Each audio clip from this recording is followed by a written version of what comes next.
So guys, dapat be careful sa pagtanggal niyan ha. Ayan, makikita natin ang pinya at ilalagay na sa sarap. Sarap.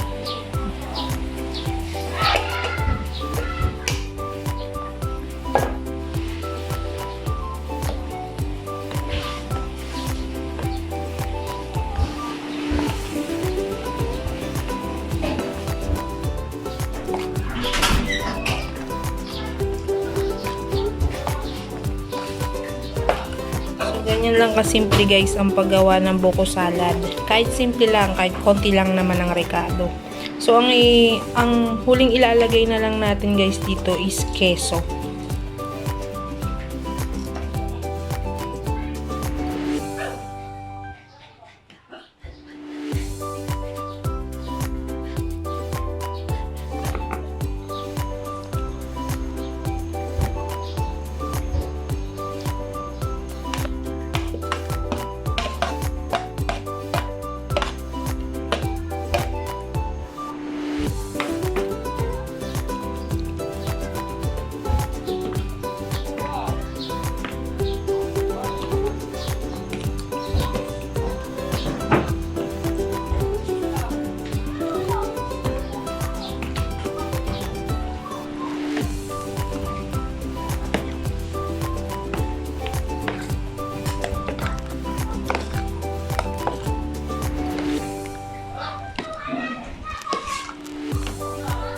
Okay, ilalagay na natin ngayon siya sa ref.